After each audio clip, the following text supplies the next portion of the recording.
They want the facts.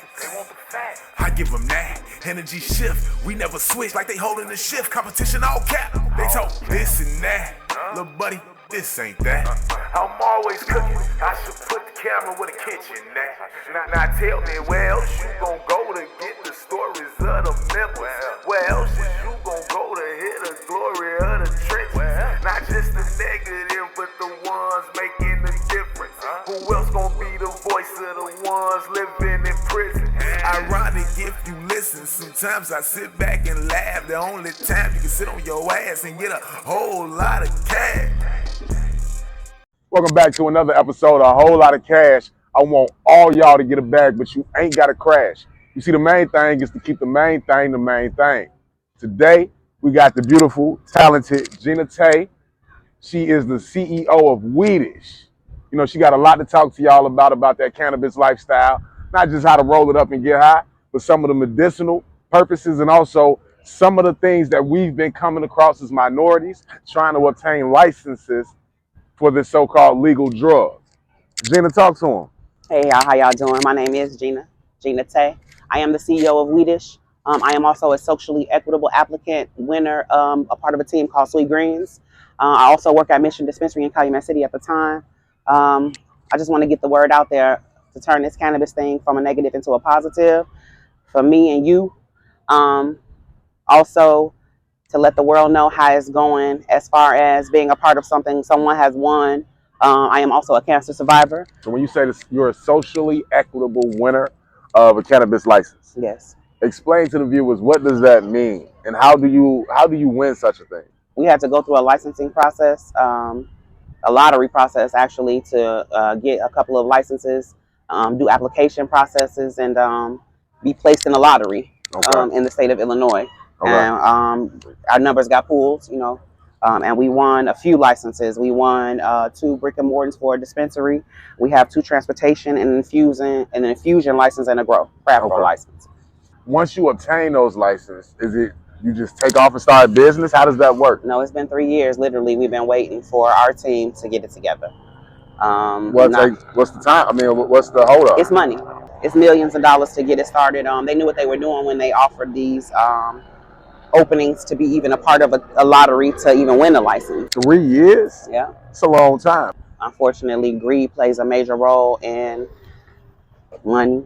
When people know that it's something that you have that's going to bring about a lot of wealth, greed plays a major role in it. We always talking about how it's always the white man, but it's in this situation, it's us against us. You know. What is the amount that you guys are trying to reach? And then is a business loan not an option? Well, business loan, first of all, what we need, I apologize, from our understanding is like $10 to $15 million.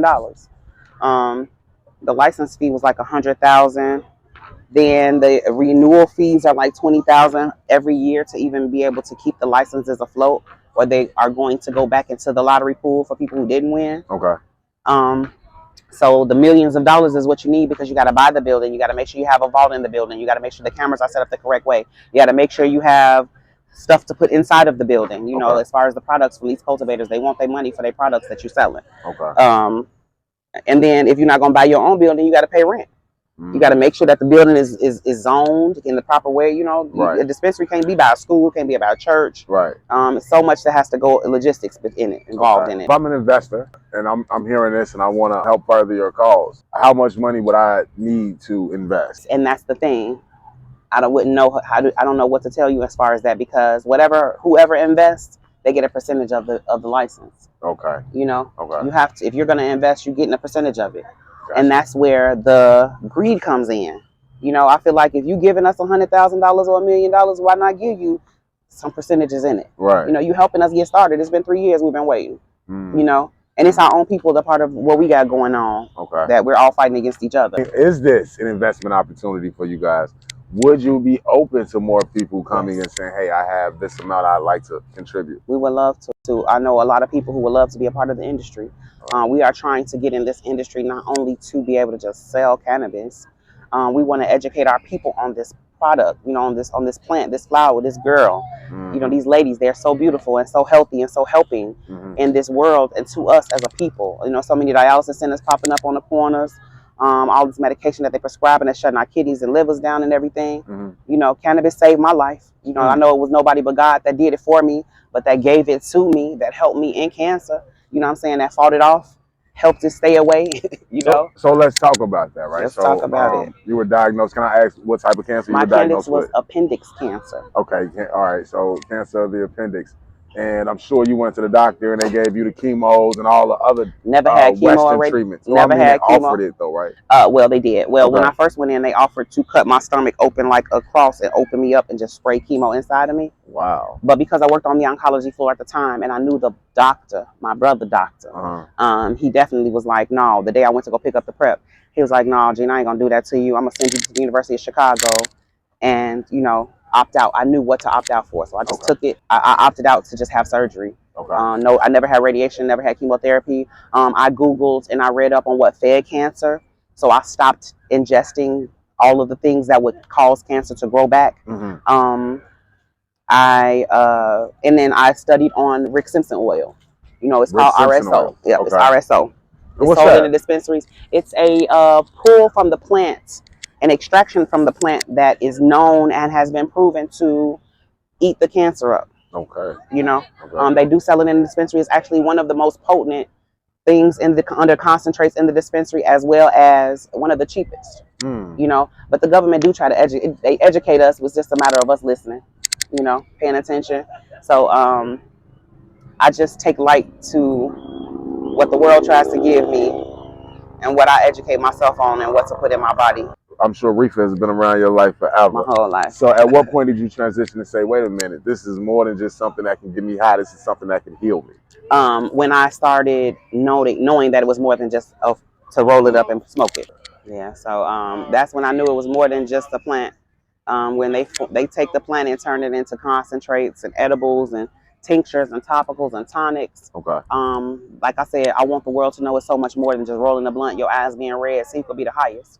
You know, it's different terpenes, cannabinoids, and trichomes in the plant that cause you to be able to eat when you can't eat. That cause your diabetes to be gone, you know, blood pressure to lower, and you know, it's a lot of different health components to this plant. You know, it's a young man, we call him the professor. He actually went to school for it, and he literally educates us.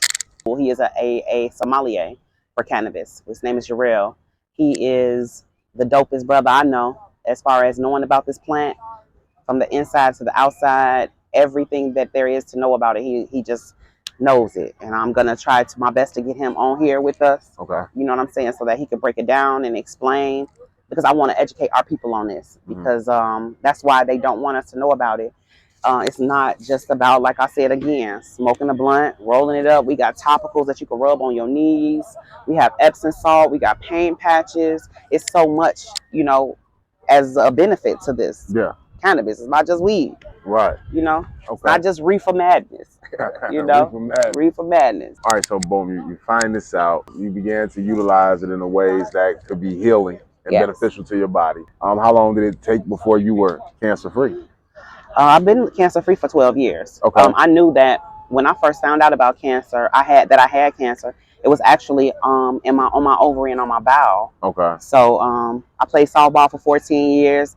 Johnson & Johnson powder was always what we used. We had 3-4 games a day or whatever. Unfortunately, they removed my ovary and my bowel before they could even say that that's what it was, and my appendix so happened to burst. So I kind of like studied up on the cancer before I even had the surgery. So I opted out for the surgery so that I knew not to have the radiation and the chemotherapy, because I knew it was going to damage everything else that had nothing to do with my cancer. Like I said, I worked on the oncology floor at the time, so I'm a reader. So I looked it up, like how can I stay here? You know, God gave it to me. It was nobody but my Lord and Savior Jesus Christ. First of all, let me say that. He gave me the know and the wherewithal to say, go look it up, baby. You gotta figure it out for yourself, because the doctor gonna tell you what they want you to know. That's how they make their money. So I just educated myself, and I knew that cannabis played a role in it. I was a little kid, and I used to always see these pictures of these syringes with black stuff in it, and they would be like, this cures cancer. And in my mind, like, that got to be $1 million a tube. And then to find out that that's what it was, and it takes you nothing but to take some heat. You can take a flat iron and put a piece of weed in the middle of it and press it, it's gonna turn into some oil. Wow. You know, that's it. That's all. And everybody know about it but us. For sure. All right, so you got a concerted effort. Powers that be, trying to keep minorities out of this weed business.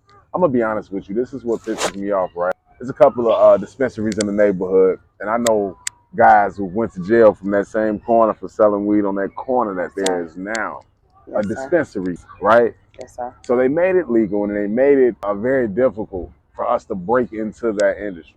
Where are we with that fight? And do you think that we'll ever get to a point to where we can actually make a significant footprint in that industry?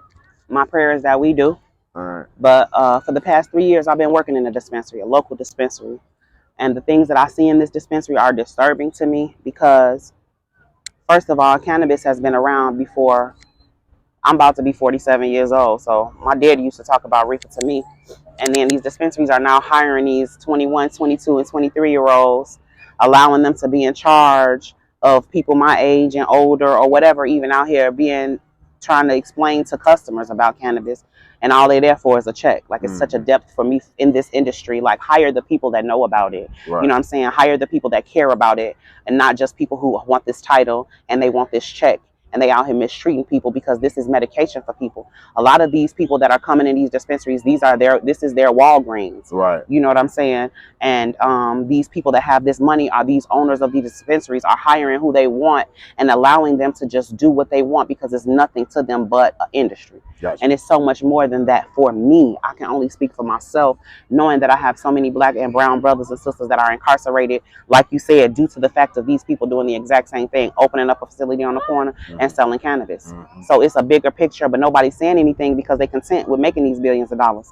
You know, they being quiet. The people like myself that's out here trying and waiting, trying to get in, you know, we the ones talking, but don't nobody want to hear it. For sure. You know, because I don't have no money to give. I'm punching the clock like the rest of them, but I've been on the news. Everybody see me on the news. People think I got a dispensary going on or whatever, and it's cool. You know what I'm saying? I'm good in my life, but I want it. You know what I'm saying? I want it. I want to be able to give my son friends, not even just my son friends, other black and brown kids jobs. You know what I'm saying? A lot of older people who would like to be in the industry that know about it, has been around their whole life, that have been retired and would like to just pick up something extra to do, let them in. Okay, for sure. You know, let them in because they know about it. They've been around before these kids. And where I work is a disappointment for me. You know, I'm disappointed at the simple fact that how they're going about it is, you know, they just throwing it under the rug. Come in, punch a clock in slavery, stand here for hours. You know, they browbeat you. They make you stand there. You can't sit down, can't take a break, none of that. You know, right. So it's ridiculous. You know, it's sad what I see, for real. Got you. Being that, you know, that's where we're at, what is the first thing we need to do as a people to begin to make strides in this industry? Educate ourselves. Education, okay. We have to educate ourselves on this plant, because when somebody comes and asks you about it, they gonna look at you like it ain't nothing but a drug. It's so much more than a drug. Okay. You know what I'm saying? The CBD comes from the exact same plant, and they're allowing them to sell CBD in the stores. Exactly. You know what I'm saying? The THC of the plant is the psychoactive part. The CBD is the pain. So what's the difference? Right. Y'all can sell alcohol all day long in the stores. It's man-made. I went to church on first Sunday, and they giving out alcohol, wine, to people on Sunday morning, but you talk about all day long about reefer. Like, no. Right. There's a major difference. You can get drunk and tear up something. Somebody gonna get high out their mind and go to sleep. Right. You know what I'm saying? So tell me what's to it. I'm trying to get an understanding. I'm trying to get an understanding. I'm trying to get the understanding to my people. I'm trying to get a better understanding because I understand. Okay. So let me change that. I'm trying to get a better understanding so that I can educate my people. I need more people like myself that want to talk about it and want to get out here and do something about it. For sure. You know? Tell us about Weedish. Weedish. It's me, y'all. Weedish. ISH is my indica sativa hybrid. I also got a brand called Zooted. I came up with it because I just wanted everybody to know that us girls can boogie too. You know what I'm saying? All of the weed plants are females. You know what I'm saying? The indica sativa hybrid. They are saying that it's getting ready to just all be hybrids because they just cross-training everything, making them out of the old school pineapple expresses and all the different strains. They trying to just mix them up and make new stuff. So it's going to be just hybrid everything from what I'm being told by growers and cultivators or what have you. But this is my brand. I love it because it's what I stand for. Sure. Weed-ish. It's that. Weed-ish. You know what I'm saying? It makes you zooted. It keeps you zooted. Zooted has been a word that's been around since I was a kid. We talk about it. Drinking make you zooted. Weed make you zooted. Loving make you zooted. Yeah. Zooted is what it is. Yeah. So, that's what I came up with. Okay. That's what I came up with. So for those that's trying to reach you for your Weedish brand or your Zooted brand, how can they do that? I do have a Instagram page. Okay. It is Genna Tay. You can DM me. I'm working on a website right now. Forgive me, it's just me by myself doing this. It's been a little while. I am getting ready to get on that. I have some products in stock. I do have hats, hoodies, t-shirts. I got socks. I got a lot of stuff. Okay. But yeah, through my Instagram page is Genna Tay. You can DM me and let me know if you need anything. I definitely got it for you. All right, for sure, for sure. You heard what she said. Get on her Instagram, support the Weedish brand. You got to understand that she's trying to make stride in the industry that has been traditionally against her and people that look like her. So support the brand, support the movement. Let's get more black entrepreneurs in these dispensaries, running these dispensaries, and being able to create more jobs, more opportunities for our people. You got anything else you want to tell them? I appreciate y'all time. So, Cash.